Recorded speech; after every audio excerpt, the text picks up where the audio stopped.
নবরাত্রির প্রথম দিনে মা শৈলপুত্রীর পূজা করা হয়। যদি যথাযথভাবে পূজা করা হয় তবে মূলাধার চক্র জাগ্রত করা যেতে পারে। প্রথমে আমরা মা শৈলপুত্রীর কাহিনী সম্পর্কে আলোচনা করব।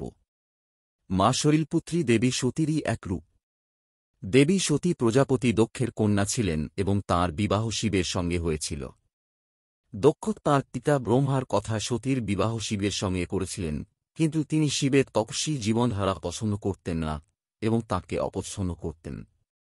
একবার দক্ষ এক মহাযজ্ঞের আয়োজন করেন, যেখানে তিনি সমস্ত দেবদেবতাকে আমন্ত্রণ জানান, কিন্তু শিবকে আমন্ত্রণ জানাননি। যখন সতী এ বিষয়ে জানতে পারেন, তখন তিনি শিবকে তাঁর পিতৃগৃহে যাওয়ার ইচ্ছা প্রকাশ করেন। এতে শিব বলেন যে এক বিবাহিতা নারীকে নিমন্ত্রণ ছাড়া পিতৃগৃহে যাওয়া উচিত নয়। কিন্তু সতীর বারবার অনুরোধে শিব তাঁকে অনুমতি দেন। যখন সতী তাঁর পিতার গৃহে পৌঁছান, তখন তাঁর মাতা ব্যতীত অন্য কেউ তাঁকে স্নেহ ও সম্মান দেননি।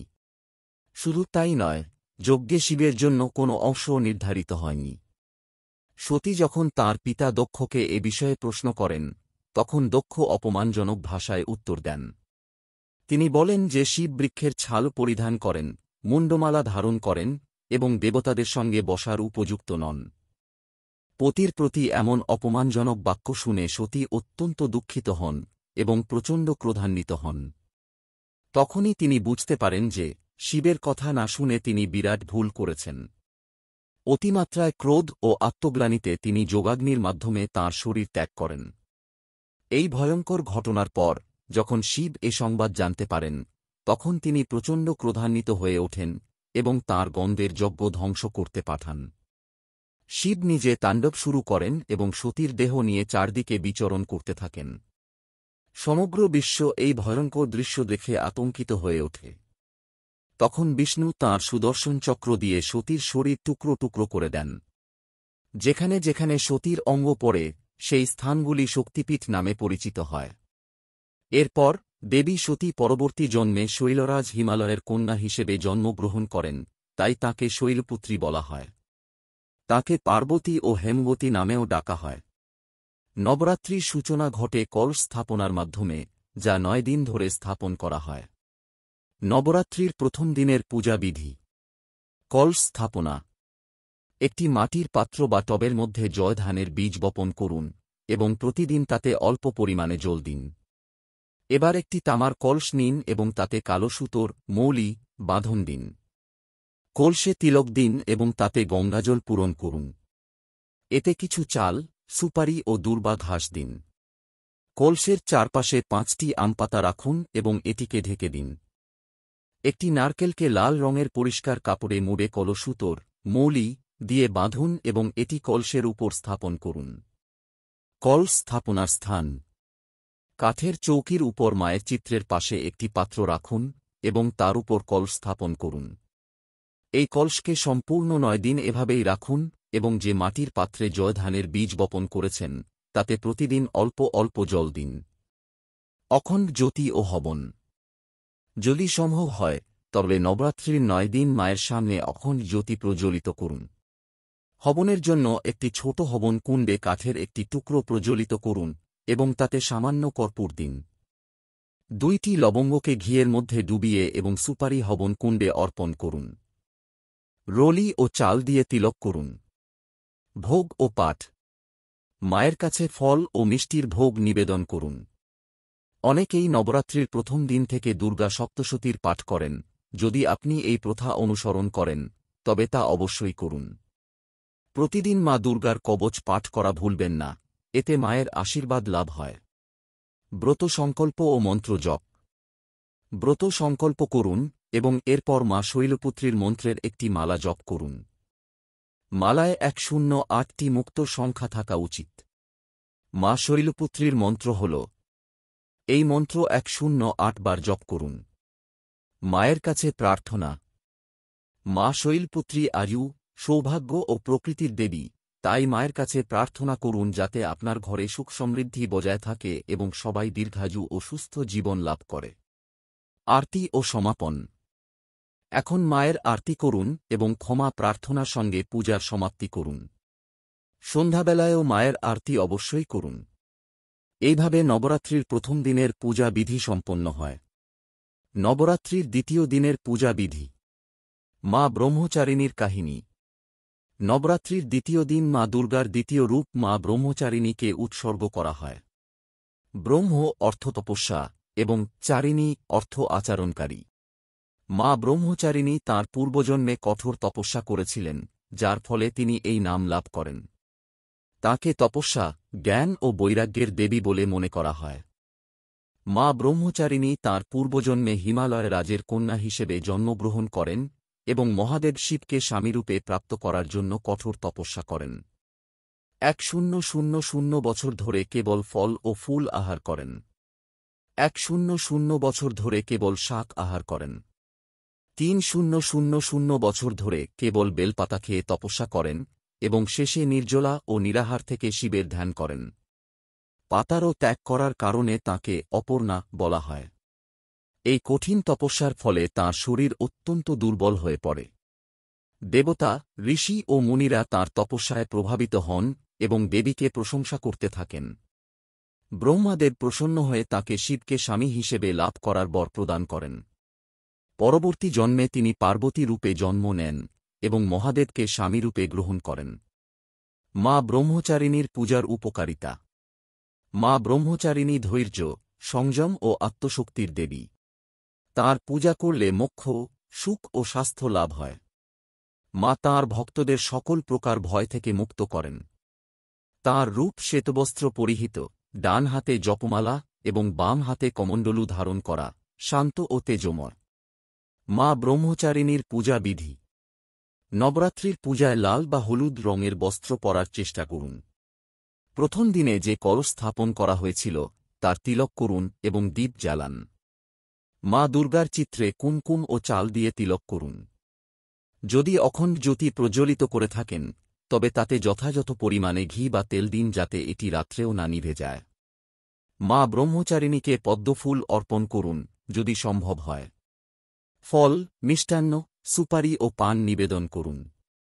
একটি কাঠের টুকরো জ্বালিয়ে তাতে কর্পূর দিন। 2টি লবঙ্গকে ঘিয়ে ডুবিয়ে অর্পণ করুন। অগ্নি আরাধনার পর চাল দিয়ে তিলক করুন। মা ব্রহ্মচারিণীর মন্ত্র একবার উচ্চারণ করুন। দধানা করপদ্মাভ্যাং অক্ষমালা কমণ্ডলু। দেবী প্রসিদ্ধ ময়ী ব্রহ্মচারিণ্যানুত্তমা। দুর্গা সপ্তশতী ও কবচ পাঠ করুন। যা দেবী সর্বভূতেষু ব্রহ্মচারিণী রূপেণ সংস্থিতা। নমস্তস্বরী নমস্তস্বরী নমস্তস্বরী নমো নমঃ। দেবীর আরতি করুন এবং ক্ষমা প্রার্থনার সাথে পূজার সমাপ্তি করুন। সন্ধ্যায়ও দেবীর আরতি করুন। নবরাত্রির তৃতীয় দিনের পূজা বিধি। নবরাত্রির তৃতীয় দিনে মা দুর্গার তৃতীয় রূপ মা চন্দ্রঘণ্টার পূজা করা হয়। মায়ের ভক্তদের গৃহে মূর্তি বা চিত্রের সামনে অখণ্ড জ্যোতি প্রজ্বলিত হওয়া উচিত। প্রথম দিনে বপন করা জয় ধান এখন অঙ্কুরিত হতে শুরু করবে। নবরাত্রির 9 দিন পর্যন্ত পূজা স্থান এভাবেই সজ্জিত রাখা উচিত। মা চন্দ্রঘণ্টার স্বরূপ। মা চন্দ্রঘণ্টার রূপ অত্যন্ত দ্যুতিময় ও অলৌকিক। তাঁর মস্তকে ঘণ্টার আকারের অর্ধচন্দ্র রয়েছে, তাই তাঁকে চন্দ্রঘণ্টা বলা হয়। তাঁর শরীর স্বর্ণের মতো দীপ্তিময়। মায়ের 10টি হাত, যাতে বিভিন্ন অস্ত্রশস্ত্র শোভিত রয়েছে। তাঁর বাহন সিংহ, যা শক্তি ও সাহসের প্রতীক। তাঁর মস্তকে অবস্থিত ঘণ্টার ভয়ঙ্কর শব্দে রাক্ষস ও অসুরেরা আতঙ্কিত হয়ে পড়ে। মা চন্দ্রঘণ্টার পূজায় যশ, সম্মান ও সমৃদ্ধি লাভ হয়। এই দেবী কষ্ট থেকে মুক্তি প্রদানকারী ও হৃদরোগ নিবারক। বিশ্বাস করা হয় যে মা চন্দ্রঘণ্টার আরাধনায় পূর্বজন্মের পাপও নষ্ট হয়ে যায়। সাধক অলৌকিক বস্তু ও দিব্য সুগন্ধির অনুভূতি লাভ করে, তবে এটি কেবলমাত্র শুদ্ধ ও তপস্বী সাধকদের ক্ষেত্রেই ঘটে। তাঁর উপাসনায় সকল পার্থিব বন্ধন থেকে মুক্তি মেলে এবং গভীর ধ্যানে লীন হওয়া সম্ভব হয়। মা চন্দ্রঘণ্টার উপাসনা মণিপুর চক্রে মনোনিবেশ করে করা হয়। মা চন্দ্রঘণ্টার পূজা বিধি। মা চন্দ্রঘণ্টাকে কুমকুমের তিলক দিয়ে চরণ স্পর্শ করুন। অখণ্ড জ্যোতিতে যথাযথ পরিমাণে তেল বা ঘি দিন যাতে এটি রাত্রিতেও জ্বলতে থাকে। প্রথম ও দ্বিতীয় দিনের পূজা বিধির মতো আগুনে 2টি লবঙ্গ নিবেদন করুন। ফল, ফুল ও মিষ্টান্ন নিবেদন করুন। যদি সম্ভব হয় তাহলে ঘরে প্রস্তুতকৃত মিষ্টান্ন মাকে নিবেদন করুন, এতে মা অধিক প্রসন্ন হন।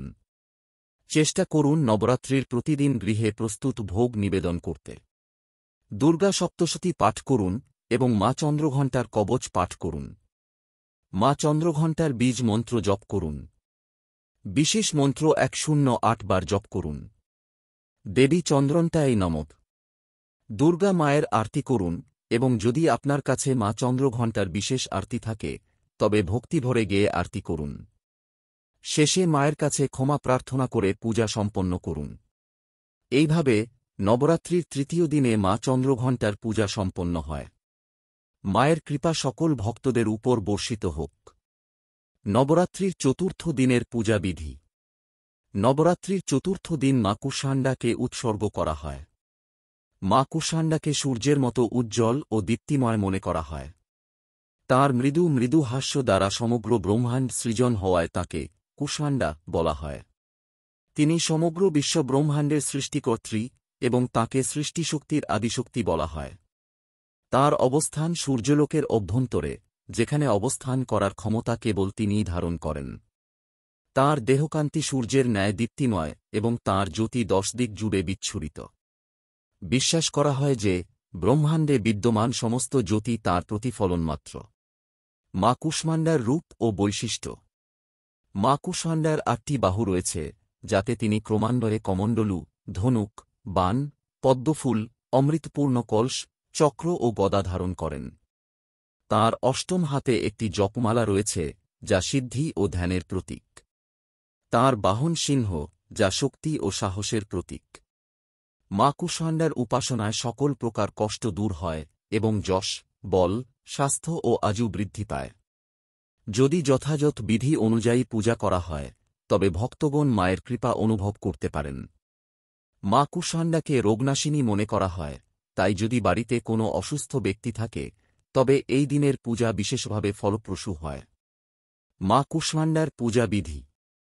প্রতিদিনের মতো কলস পূজা করুন ও মা কুষাণ্ডাকে প্রণাম করুন। ধূপ ও দীপ জ্বালান। যদি সম্ভব হয় তবে পূজার জন্য বহু রঙের আসনের ব্যবহার করুন। মা কুষাণ্ডাকে জল, ফুল, ফল ও মিষ্টান্ন নিবেদন করুন। প্রতিদিনের মতো অগ্নিতে লবঙ্গ ও সুপারি অর্পণ করুন। মা কুষাণ্ডার বীজ মন্ত্র জপ করুন। বিশেষ মন্ত্র 108 বার জপ করুন। মা কুষাণ্ডার আরতি করুন এবং তাঁর চরণে আপনার মনোবাসনা নিবেদন করুন। মায়ের কাছে প্রার্থনা করুন যেন তিনি আপনাকে নিরোগ শরীর ও শুদ্ধ মন প্রদান করেন, যাতে আপনি সর্বদা তাঁর উপাসনায় লিপ্ত থাকতে পারেন। শেষে ক্ষমা প্রার্থনা করে পূজা সম্পন্ন করুন। মা কুষাণ্ডার এক বিস্ময়কর মন্দির। উত্তরপ্রদেশের কানপুর শহরের নিকটে মা কুষাণ্ডার একটি প্রাচীন ও রহস্যময় মন্দির অবস্থিত। এখানে মায়ের পিণ্ডি শায়িত অবস্থায় বিরাজমান। এই পিণ্ডি থেকে নির্বিচারে জল প্রবাহিত হয়। বলা হয় এই জল পান করলে বিভিন্ন রোগ নিরাময় হয়। এই মন্দির কতটা প্রাচীন তা আজও কারও জানা নেই, কারণ এর সঠিক হিসাব করা অসম্ভব বলে মনে করা হয়। এইভাবে নবরাত্রির চতুর্থ দিনে মা কুষাণ্ডার পূজা সম্পন্ন হয়। মায়ের কৃপা সকল ভক্তদের উপর বর্ষিত হোক। নবরাত্রির পঞ্চম দিনের পূজা বিধি। নবরাত্রির পঞ্চম দিনটি মা দুর্গার পঞ্চম রূপ স্কন্দমাতাকে উৎসর্গ করা হয়। মা স্কন্দমাতা হলেন ভগবান কার্তিকের, স্কন্দ এর জননী। কার্তিকেয় হলেন দেবসেনাপতি, যিনি কুমার, মুরুগান, সুব্রহ্মণ্যম ইত্যাদি নামেও পরিচিত। অনেক স্থানে মা স্কন্দমাতা ও তাঁর পুত্র কার্তিকেয়ের একত্রে পূজা করা হয়। বিশ্বাস করা হয় যে স্কন্দমাতার পূজা দ্বারা মোক্ষ লাভের দ্বার উন্মুক্ত হয়। তাই মন ও শরীর পবিত্র রেখে একাগ্রচিত্তে মায়ের আরাধনা করা উচিত। মা স্কন্দমাতার রূপ ও বৈশিষ্ট্য। মা স্কন্দমাতার 4টি বাহু রয়েছে। উপরের 2 হাতে তিনি 2টি পদ্ম ধারণ করেন। একটি হাত বড়মুদ্রায় থাকে। অপর হাতে তিনি তাঁর পুত্র কার্তিকেয়কে শিশু অবস্থায় ধারণ করেন। মা পদ্মাসনে বসে থাকেন, তাই তাঁকে পদ্মাসনা বলা হয়। তাঁর বাহন সিংহ, যা তাঁর শক্তি ও পরাক্রমের প্রতীক। মা স্কন্দমাতার মাহাত্ম্য। মা স্কন্দমাতার উপাসনায় ভক্ত অলৌকিক তেজ ও কান্তি লাভ করেন। তাঁর আরাধনায় সমস্ত ইচ্ছা পূরণ হয় এবং শান্তি ও সুখ লাভ হয়। বলা হয়, স্কন্দমাতার কৃপায় একজন অজ্ঞ ব্যক্তিও বিদ্বান হয়ে উঠতে পারে। সন্তান প্রাপ্তির ইচ্ছা পূরণের জন্য ভক্তরা বিশেষভাবে মা স্কন্দমাতার পূজা করেন। বাত, পিত্ত ও কফজনিত শারীরিক সমস্যায় ভোগা ব্যক্তিরা মা স্কন্দমাতার উপাসনায় উপকৃত হন, কারণ তাঁর কৃপায় এই রোগ নাশ হয়। মা স্কন্দমাতার উপাসনা হৃদয় চক্র, বিশুদ্ধ চক্র এ মনোনিবেশ করে করা হয়। মা স্কন্দমাতার পূজা বিধি। নবরাত্রির ষষ্ঠ দিনের পূজা পদ্ধতি। প্রতিদিনের মতো কলসের পূজা করুন এবং মা স্কন্দমাতাকে প্রণাম করুন। ধূপ ও দীপ প্রজ্বলিত করুন। মাকে জল, কুশ, ফুল ও ফল অর্পণ করুন। মা স্কন্দমাতা আলসির ভোগ বিশেষভাবে পছন্দ করেন, তাই পূজায় অবশ্যই আলসি অন্তর্ভুক্ত করুন। এছাড়াও কলা মায়ের অতি প্রিয়, তাই কলার ভোগ অর্পণ করুন। এই শ্লোক উচ্চারণ করুন। সিংহাসনবতাং নিত্যাং পদ্মাশ্রিতকর্দয়াম শুভদাং শতকাং দেব স্কন্দমাতাং যশস্বিনীম। মা স্কন্দমাতার বীজ মন্ত্র উচ্চারণ করুন। ও হ্রিং ক্লিং স্বামিন্নয়ী নমঃ। মা স্কন্দমাতার বিশেষ মন্ত্র 108 বার জপ করুন। ও ঐং হ্রিং ক্লিং স্কন্দমাতারৈ নমঃ। দুর্গা সপ্তশতীর পাঠ ও কবচ পাঠ করুন। যদি সম্ভব হয় তবে গ্রন্থে উল্লিখিত সমস্ত বীজ মন্ত্রের উচ্চারণ করুন। মা স্কন্দমাতা বা মা দুর্গার আরতি করুন এবং ক্ষমা প্রার্থনা করুন। সন্ধ্যা আরতি অবশ্যই করুন এবং মায়ের কাছে প্রার্থনা করুন যাতে তিনি আপনার জীবনে সুখ, শান্তি ও মোক্ষের পথ প্রশস্ত করেন। মা স্কন্দমাতার কৃপা সকল ভক্তের উপর বর্ষিত হোক। জয় মা দুর্গা। নবরাত্রির ষষ্ঠ দিনে মা কাত্যায়নীর পূজা পদ্ধতি। নবরাত্রির ষষ্ঠ দিনটি মা কাত্যায়নীর উদ্দেশ্যে নিবেদিত। ঋষি কাত্য গোত্রে জন্ম নেওয়া বিখ্যাত ঋষি কাত্যায়ন বহু বছর ধরে মা আদিশক্তির কঠোর তপস্যা করেন। তিনি চেয়েছিলেন যে দেবী তার কন্যারূপে জন্মগ্রহণ করুন। তার কঠোর তপস্যায় সন্তুষ্ট হয়ে মা ভগবতী আশ্বিন কৃষ্ণ চতুর্দশীর দিনে জন্মগ্রহণ করেন। সপ্তমী, অষ্টমী ও নবমী তিথিতে ঋষি কাত্যায়ন বিশেষ পূজা করেন।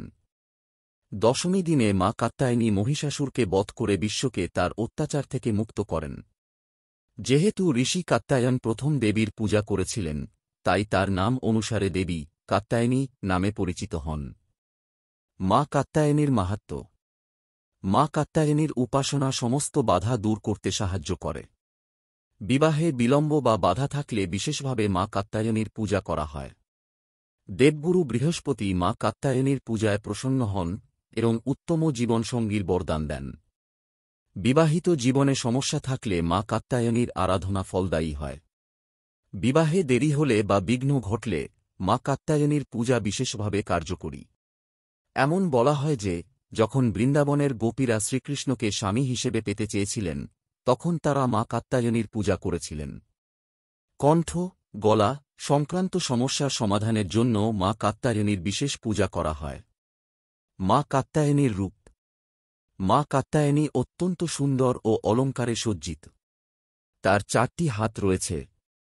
ডান দিকের উপরের হাতে অভয় মুদ্রা, ভয় নাশের প্রতীক। ডান দিকের নিচের হাতে বর মুদ্রা, আশীর্বাদের প্রতীক। বাম দিকের উপরের হাতে তলোয়ার। বাম দিকের নিচের হাতে পদ্মপুষ্প। মায়ের বাহন সিংহ, যা তার পরাক্রম ও শক্তির প্রতীক। মা কাত্যায়নীর পূজা পদ্ধতি। আজ্ঞা চক্র, মধ্য ললাট এ মনোনিবেশ করুন এবং মা কাত্যায়নীর ধ্যান করুন। নবরাত্রির সপ্তম দিনের পূজা পদ্ধতি। নবরাত্রির প্রতিদিনের মতো কলস পূজন, ধূপ, দীপ প্রজ্বলন প্রভৃতি যথাযথভাবে করুন। মা কাত্যায়নী মধু অত্যন্ত পছন্দ করেন, তাই পূজায় মধুর ভোগ অর্পণ করুন। মা লাল রং বিশেষভাবে পছন্দ করেন, তাই মায়ের বিগ্রহে লাল রঙের ওড়না, চুনরি অর্পণ করুন। লাল রঙের ফুল নিবেদন করুন। সম্ভব হলে লাল রঙের পোশাক পরিধান করে পূজা করুন। মা কাত্যায়নীর বীজ মন্ত্র উচ্চারণ করুন।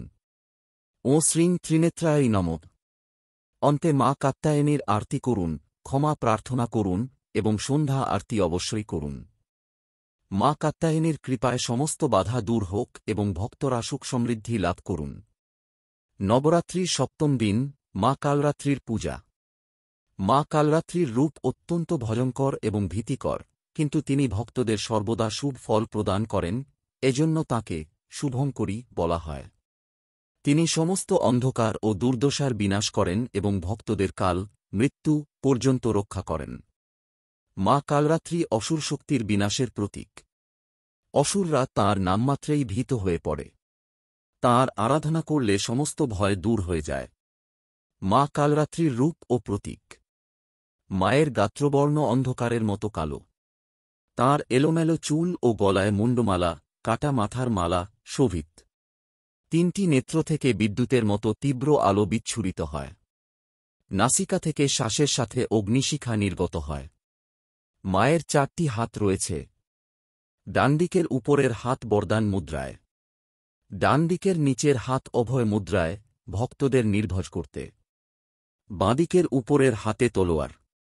বাঁদিকের নিচের হাতে লোহার শূল, বজ্র।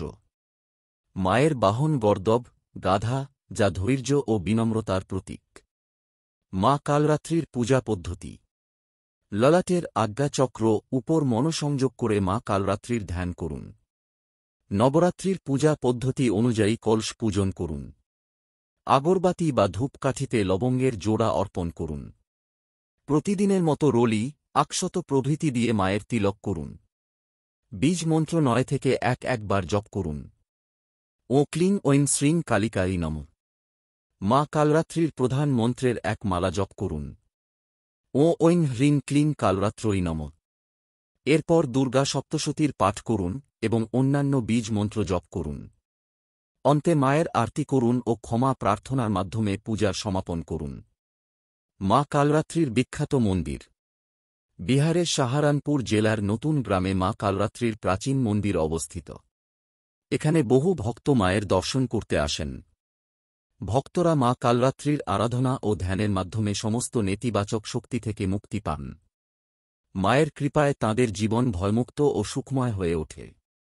মা কালরাত্রির কৃপায় সমস্ত ভয় ও নেতিবাচক শক্তির বিনাশ হোক। নবরাত্রির অষ্টম দিনে মা মহাগৌরীর পূজা। নবরাত্রির অষ্টম দিনে মা মহাগৌরীর পূজা করা হয়। এই দিনটি অত্যন্ত শুভ বলে বিবেচিত হয় এবং এই দিন মা মহাগৌরীর আরাধনায় অসম্ভব সম্ভব হয়ে যায়। নবরাত্রির অষ্টমী তিথিতে বহু মানুষ নতুন কাজের সূচনা করেন। মা মহাগৌরীর আরাধনা ইচ্ছাপূরণের জন্য অত্যন্ত ফলদায়ী। তিনি আদ্যাশক্তি, যাঁর তেজ ও ঔজ্জ্বল্যে সমগ্র বিশ্ব আলোকিত হয়। দুর্গা সপ্তশতীতে উল্লেখ রয়েছে যে শুম্ভনিশুম্ভ নামক অসুরদের দ্বারা পরাজিত হওয়ার পর দেবতারা গঙ্গার তীরে যে দেবীর আরাধনা করেছিলেন, তিনি আদ্যাশক্তি মা মহাগৌরী ছিলেন। মা মহাগৌরীর কাহিনী। মা মহাগৌরী সম্পর্কে 2টি প্রধান কাহিনী প্রচলিত। 1 কঠোর তপস্যা ও গৌরবর্ণের বর। মা পার্বতী ভগবান শিবকে স্বামীরূপে লাভের জন্য কঠোর তপস্যা করেন। দীর্ঘ তপস্যার ফলে তাঁর শরীর কালো হয়ে যায়। তাঁর কঠোর তপস্যায় সন্তুষ্ট হয়ে ভগবান শিব তাঁকে গ্রহণ করেন ও গঙ্গাজলে স্নান করান। এরপর দেবী অত্যন্ত কান্তিময় ও তেজময় হয়ে ওঠেন এবং তখন থেকেই তিনি মহাগৌরী নামে পরিচিত হন। 2 শিবের কঠোর বাক্য ও পার্বতীর সাধনা। অন্য এক কাহিনী অনুসারে একবার ভগবান শিব মা পার্বতীর রূপ সম্পর্কে কিছু কঠোর কথা বলে ফেলেন। এতে আঘাত পেয়ে মা পার্বতী কঠোর তপস্যায় লিপ্ত হন। অনেক বছর পার হলেও তিনি ফিরে না আসায় ভগবান শিব তাঁকে খুঁজতে বের হন এবং অবশেষে তাঁকে খুঁজে পান। যখন তিনি মা পার্বতীর গৌরবর্ণ, তেজময় ও ঔজ্জ্বল্যময় রূপ দেখেন, তখন আশ্চর্য হয়ে যান। ভগবান শিব তাঁকে গৌরবর্ণের বর প্রদান করেন এবং তখন থেকেই তিনি মহাগৌরী রূপে পূজিত হন। মা মহাগৌরীর রূপ। তাঁর গাত্রবর্ণ শুভ্র, সাদা। দেবীর অলঙ্কার ও বস্ত্র সাদা। 4 ভুজা বিশিষ্ট মা মহাগৌরীর রূপ অত্যন্ত শান্ত ও সৌম্য। তাঁর হাতসমূহ। ডানদিকে উপরের হাত অভয়মুদ্রায়। ডানদিকে নিচের হাতে ত্রিশূল। বাঁদিকে উপরের হাতে ডমরু। বাঁদিকে নিচের হাতে বড়মুদ্রা। মায়ের বাহন বৃষ, বৈল। তাঁর মঙ্গলময় রূপ ভক্তদের মনে শান্তি ও সুখ প্রদান করে। মা মহাগৌরীর পূজা ও মাহাত্ম্য। মা মহাগৌরী ভগবান শিবকে কঠোর তপস্যার মাধ্যমে প্রসন্ন করে স্বামীরূপে লাভ করেন। তাই বিবাহিত নারীরা তাঁদের স্বামীর দীর্ঘায়ু ও সুখময় দাম্পত্য জীবনের জন্য অষ্টমী তিথিতে মা মহাগৌরীকে লাল ওড়না, সিঁদুর এবং অন্যান্য শুভ সামগ্রী উৎসর্গ করেন। মা মহাগৌরীর উপাসনা কল্যাণপ্রদ, পাপবিনাশী ও সমস্ত দুঃখ কষ্ট দূরকারী বলে বিবেচিত। মা মহাগৌরীর পূজা পদ্ধতি: মস্তিষ্কের সহস্রার চক্র উপর মনোসংযোগ করে ধ্যান করুন। নবরাত্রির পূজাবিধি অনুসারে কলস স্থাপন ও পূজা করুন। বিধিবিধানে রলি, আকশত ইত্যাদি দিয়ে দেবীর তিলক করুন। মা মহাগৌরীর ধ্যান মন্ত্র জপ করুন, যা দেবী সর্বভূতেষু মা গৌরী রূপেণ সংস্থিতা। নমস্তস্বরী নমস্তস্বরী নমস্তস্বরী নমো নমঃ। সম্ভব হলে এই মন্ত্রের এক মালা জপ করুন। বীজ মন্ত্র উচ্চারণ করুন। ও ক্লিং হ্রিং বর্ধারৈ নমঃ। প্রধান মন্ত্র জপ করুন এক মালা। ও ঐং হ্রিং ক্লিং মহাগৌর্যৈ নমঃ। অন্তে মা মহাগৌরীর আরতি করুন এবং ক্ষমা প্রার্থনার মাধ্যমে পূজার সমাপ্তি করুন। সন্ধ্যা আরতি করতে ভুলবেন না। মা মহাগৌরীর কৃপায় সমস্ত দুঃখ ও কষ্টের বিনাশ হোক।